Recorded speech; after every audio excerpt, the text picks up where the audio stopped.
വർഷങ്ങൾക്ക് മുൻപ് ഗോവിന്ദച്ചാമി എന്ന പേര് ഒരു നടുക്കത്തോടെയാണ് ഓരോരുത്തരും കേട്ടത്.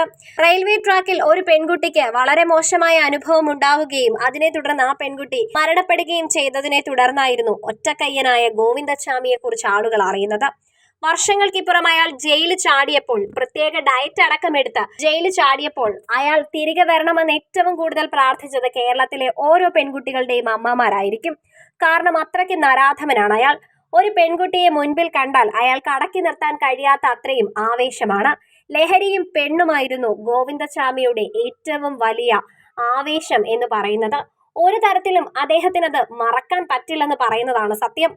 ഗോവിന്ദച്ചാമി ഇങ്ങനെ ആവാൻ ഒരുപാട് കാര്യങ്ങൾ പിന്നിലുണ്ട്.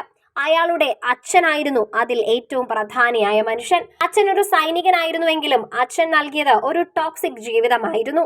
ഒരു ടോക്സിക് പേരന്റിങ്ങിന്റെ ഇരയായിരുന്നു ഗോവിന്ദച്ചാമി എന്ന് പറയുന്നതാണ് സത്യം.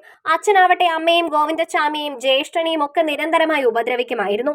സൈനിക സേവനം നിർത്തിയതിനു ശേഷം ഇയാൾ ചെയ്തത് മോഷണമാണ്. അച്ഛൻ ചെയ്ത അതേ വഴിയിലൂടെ തന്നെ മക്കളും പോകാൻ തുടങ്ങി. പതുക്കെ പതുക്കെയുള്ള ചെറിയ ചെറിയ പിടിച്ചുപറികൾ പിന്നീട് വലിയ വലിയ പ്രശ്നങ്ങളിലേക്ക് മാറി. ഇതിനിടയിൽ മുംബൈയിലെത്തിയ ഗോവിന്ദച്ചാമി ഒരു പ്രത്യേക ഗ്രൂപ്പിന്റെ കയ്യിൽപ്പെട്ടു. അപ്പോഴേക്കും ജ്യേഷ്ഠനും അനുജനും നല്ല രീതിയിൽ തന്നെ മോഷ്ടിക്കുവാനും ചില കുറ്റകൃത്യങ്ങൾ ചെയ്യുവാനും പഠിച്ചിരുന്നു.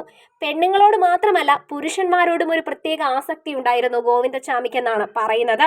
ലഹരി ശരീരത്തിലേക്ക് കയറി കഴിഞ്ഞാൽ പിന്നെ മുന്നിൽ നിൽക്കുന്നത് പെണ്ണാണോ ആണാണോ എന്ന് നോക്കാൻ അയാൾ മെനക്കെടാറില്ല. തന്റെ വികാരം ആരിൽ തീർക്കാൻ സാധിക്കുമോ അത് മാത്രമാണ് ആ നിമിഷം നോക്കാറുള്ളത്. പെണ്ണിനെ മുന്നിൽ കണ്ടാൽ ഗോവിന്ദച്ചാമിക്ക് പിടിച്ചു നിൽക്കാൻ സാധിക്കില്ല എന്ന് എല്ലാവരും ഉറപ്പോടെ പറയുന്നു.